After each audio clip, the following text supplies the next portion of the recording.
First and foremost, I want to thank everybody who took the time out of their day when I uploaded my last video to wish me a happy 30th birthday. I had an absolutely wonderful 30th birthday. I spent it with friends, one of which actually had the same birthday as me, so it was actually his 30th birthday, and I had a grand old time. Also, I want to give double thanks to the people who decided to not only wish me happy birthday, but to send me something on Venmo or PayPal for my birthday. Really nice, totally unnecessary, but greatly appreciated. Thank you so much. But without further ado, we're gonna skip past all the other schmaltzy stuff and get into the main topic of the video. Because the main topic of today's video is people fleeing New York City, which is my home city, and New York State to a lesser extent, although the exodus is primarily in New York City. And while you might have heard headlines about, 400,000 or so people leaving New York City since the start of the pandemic, what I'm going to submit to you, the court of law in which you guys are the jurors, is an argument that the reason people are leaving New York City is not due to the pandemic, it's not due to fear of the virus, although that was a catalyzing event. But in reality, the people that are leaving New York City are doing so due to bad local government policy and statewide government policy, specifically Democratic Party government policy, and one change in the federal tax code that essentially magnifies poor Democratic governance. Now, the most important change in the federal tax code during Trump's tax cuts was not the corporate tax rate change. It was not even the lowering of the personal federal income taxes in that bill. The most important change in the federal tax code was the limitation on what are called SALT deductions. And for those of you who are unawares, the SALT deduction is the state and local tax deduction. See, prior to this bill, if you happen to be somebody who lived in New York State or New York City, a state and city that have their own income tax rate, what you were permitted to do on your federal taxes is essentially offset the money that you are paying, not fully, but to a certain extent, to New York State or New York City from your federal taxes. So if the federal top marginal rate was, let's say, 35%, and the state rate is 4%, and the city rate is also 4%, you weren't actually paying 43% in taxes because the SALT deduction allowed you to pay less to the federal government due to the fact that your city or state had a higher tax rate. So essentially what this did was kind of mask the negatives and the downsides of having progressive governance in certain cities and certain states by taking away some of the advantage that states and cities with no income tax whatsoever or lower income taxes actually had in drawing people from their higher tax counterparts. So the tax burden of living in a blue city was essentially obscured and subsidized by the federal government in that indirect manner. However, the Trump tax code decided that they were going to cap the SALT deduction, the state and local tax deduction, at $10,000, meaning that you would get the same deduction rights up to $10K, and then after that, you would no longer get a discount on your federal taxes due to your state or local municipality's higher income tax rate. Now, the $10,000 cap is something that you should keep in mind whenever you heard people talking about the tax plan and how about 85% of Americans would receive a tax cut from the Trump tax plan. The reason that that number was 85% and not 100% is because some of the more wealthy people who lived in blue states and blue cities with higher tax rates would not receive a tax cut due to the fact that the SALT deduction was being reduced to $10K. This meant that rich people in blue states and in blue cities would no longer be able to skirt the effects of the tax rates of those blue states and blue cities and would start to feel that blow more and more. This is why when you start looking at exiting from New York, like people fleeing, as specifically rich people fleeing the city of New York, the articles don't start when the pandemic started. In fact, you can find them dating back to almost the moment that this new tax plan was actually filed. This is why Andrew Cuomo, although he's complaining about it now because the progressives don't get this concept, was complaining about this right then when this bill was proposed. This is why the progressives are angry at Joe Biden and some of the other Democrats who want to reinstate the SALT deduction, because that deduction will essentially be giving back those same privileges to the wealthy people in those blue cities. And progressives see any change in the tax code that benefits the rich, even if it's a repeal of another tax provision that they claim, again, benefited the rich, as a tax cut for the rich, because again, progressives are not economists, they are morons who think rich man bad. They're essentially Trump derangement syndrome, but for rich people. Now, the great thing about this point, that the ever-increasing tax burden on the wealthy in New York City and New York State are causing the exodus, is you don't have to take my word for it. You don't have to believe me. You can hear Democratic Governor Andrew Cuomo himself talk about how the rich, the top 1% in New York State, are paying 50% of the taxes in New York State, and they're just tired of it, and that's why they're fleeing. And he can talk about how all these proposals of new, innovative, and ridiculous taxes to be applied to the rich being pushed by Bill de Blasio and Congresswoman Alexandria Ocasio-Cortez will not work, and it will only exacerbate the problem. Federal transit funding is still not materializing. Is there a point where you reconsider a millionaire's tax or some other? Pass a piece of legislation that requires New York to raise taxes, raise a millionaire's tax in this economic environment in New York City, where we're struggling. We used to be worried a millionaire's tax people might leave. No. The burden shifted. We're trying to get people to come back. We're trying to get them to come back. You want to say, and by the way, when you come back, you're going to get a big tax increase. Our population,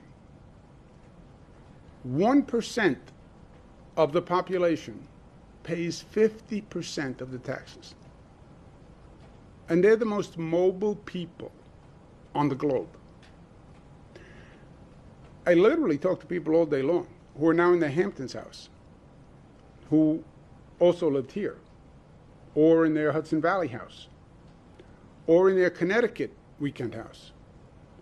And I say, you got to come back. When are you coming back? We'll go to dinner. I'll buy you a drink. Come over, I'll cook. They're not coming back right now. And you know what else they're thinking? If I stay there, they pay a lower income tax because they don't pay the New York City surcharge. Welcome to the Republican Party, and more importantly, welcome to reality, Andrew Cuomo. Now you've realized that the damage that your party has done is undeniable, and you know for a fact that if they continue on this path, they're not only going to drive New York City to the brink of bankruptcy, but they're going to drive your state to the brink of bankruptcy. And while I want to appreciate what Andrew Cuomo is saying here, because it is right, it is on point, and it is factual, I can't help but think that the reason that he's saying this is because he doesn't want to run the state into the ground when he has an eye on a 2024 or 2028, depending on who wins, presidential run. Now, while the SALT deduction is a big catalyzing event for the changes in New York City and New York State, and it drives people to flee the city and the state, it doesn't tell the whole story, because the taxes are just one part of it, and some of the people who lived in New York City, I would think, felt like that they were okay with paying for the higher taxes as long as they had some of the unique benefits of living in New York City, and those being the Broadway shows, the closeness to the financial sector, and all these other advantages that you have from living in New York City. I mean, it's a media capital of this country. But also, the taxes were going to things that did make the city better. Now, there's a lot of people who don't live here who look at our current Democratic mayor, Bill de Blasio, and think, another Democratic-run city, absolutely terrible. And those people are honestly completely ignorant of what goes on here, because New York City, for a long time, was not becoming a more dangerous city, but it was becoming a more safe city. In fact, New York City was consistently labeled one of the safest, if not the safest, big cities in the entire country. And considering it's the biggest city in the entire country, that means a lot. So you get all the advantages of living in New York City. Sure, you're paying more in taxes, but you're relatively safe in terms of big cities in the United States of America if you're living here. However, in the same way that people were able to offset the problems of the higher taxes when the SALT deduction wasn't capped at $10,000, the crime problem was also being covered up by the NYPD here in New York City. But due to recent events that have been happening across the country related to the death of a black person in police custody in the city of Minneapolis, New York has decided to pull back the NYPD, who are instrumental in lowering the crime rate, creating this environment where New York City was essentially the safest big city, which was a post-shooting big city, And this has led to predictable results, including a spike in crime and specifically a spike in shootings in the city. So the safety that those high taxes used to pay for is no longer being bought by that taxation. On top of that, the homeless problems that New York City faced, and in fact elected Mayor Rudy Giuliani along with crime in order to stop back in the 90s, are not only returning, but they're getting significantly worse, as Bill de Blasio has decided to institute a policy where he would house homeless people at the taxpayer expense in hotel rooms across the city. Now, this insanely ridiculous policy, of course, included housing people with a history of,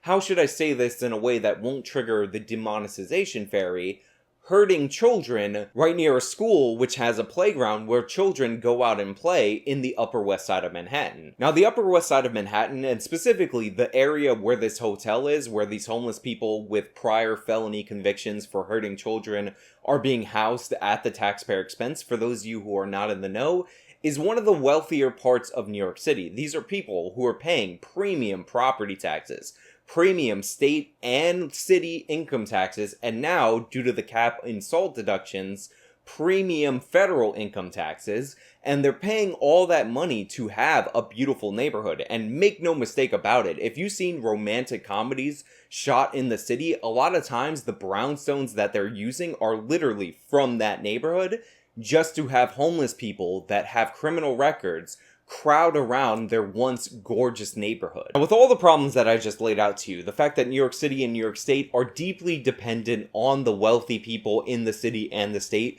to cover half of the cost of the tax burden in the city and the state, what do you think the solution to this actually is? To me, it's pretty simple. You need to cut back those tax rates so you can draw more people in and raise more tax revenue for the city and the state. You need to lessen some of the regulations and restrictions on businesses, which right now are being crippled far beyond what other states and other cities are doing to fight the same pandemic. You also need to go back to the policies where you're fighting the homeless problem. You can't not police the homeless whatsoever and let them run rampant, especially in wealthy neighborhoods who are already contemplating leaving due to the fact that you have an oppressive tax structure. You need to stop being politically correct and actually give the police the tools that they need to drive crime back down so that New York doesn't become just another overly violent democratic city and again returns to be one of the safest big cities in the United States of America. These are the obvious solutions in order to improve what's going on in the city and the state of New York and prevent people from fleeing the city and the state of New York. But rather than do any of that, rather than reverse course on obviously bad policy decisions that led us to this place, I mean, again, we just had 5 straight terms of non-democratic rule in the city of New York, and things were not like this. The mayor and the progressives in New York City have decided to double down and call for a billionaire stock tax, which I'm not exactly sure how they think in any way, shape, or form this won't just drive more people to leave New York City. Essentially, the way that this works is that if you have a certain amount of stock in the stock market and your overall wealth is really high, and that stock goes up in value, and you decide to be a resident of New York City or New York State, you will be taxed on that regardless of if you decide to sell that stock that increased in value. Now, the obvious implication of a ridiculously dumb tax like this is that the city and the state will not see any revenue whatsoever and will actually see less revenue, because if you just move over to New Jersey where they have no such tax, then you will not be obligated to pay this tax. But the progressives in the city and the state of New York have imagined in their brain, which is full of worms at this point, I mean, I feel like they're more demented than Joe Biden, that this will raise $5.5 billion. But again, if you're Jeff Bezos, Michael Bloomberg, or any of the 119 billionaires that are currently residing in New York City, then why would you keep your money in the stock market or not move to a state so that you can keep your money in the stock market if the gains that you're not even taking as dividends or taking as profit if you sell are going to be taxed by the city and the state every year for the rest of your lives?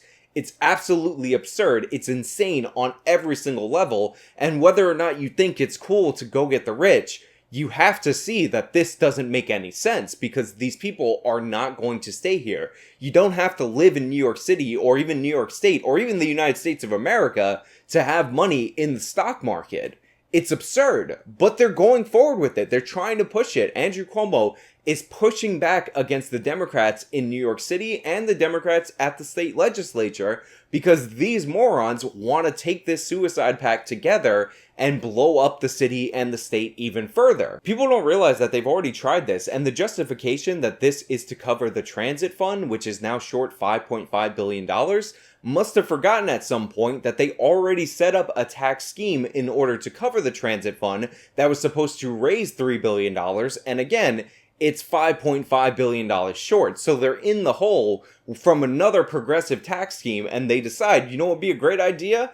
Another progressive tax scheme. It's not going to work. It's going to backfire. And when it does backfire, and these city contracts that they've been giving out to these unions, the sanitation union, the police union, the teachers union, come due, they're going to raise the taxes and the fees and all the fines on the middle class people. We're all going to feel the burden of this poor governance when the solution to this poor governance is so freaking obvious. Look, 2021 is happening. That's going to be the make or break year for New York City. Mayor Bill de Blasio will be termed out as mayor, and we're going to have to make a decision. Are we going to go with a progressive that's even more radical than Bill de Blasio, somebody who's going to cut the police to the bone and jack up the taxes regardless of the obvious negative consequences? Or are we going to go in a different direction and kind of restore New York City to what it was pre-de Blasio? Are we going to have the police on the beat actually fighting crime? Or are we going to have the criminals running the show in this city? Look, normally I'm pessimistic about the future, but honestly, I have a little bit more faith in New York City, in my city, because normally in cities, you can avoid the criminal element. You can get in your car, go to work, drive out of the city into the burbs, and you can get around it. But New York City is a little bit different. People have to walk the same streets. They have to all take the subway. We all have a stake, and we can't avoid the criminal element because unlike other places, we're all on top of each other, and there's no real way around it because people aren't driving in these cities. You can't isolate like you can in other places. This is why in the past, New York City has not been afraid to elect a Republican mayor who promised to be tough on crime, because all New Yorkers experience the downsides of these crime waves. So I'm hopeful for 2021, but honestly, if things don't go well by then I might start looking at other places to live. But hey, those are just my thoughts. Let me know your thoughts down in the comments below. As usual, if you like this video, you know what to do. You hit the like button. If you want to see more, you hit the subscribe button. If you want to support me, you hit the buttons in the description box that are for support links. Follow me on the social medias with those buttons. Till next time, button.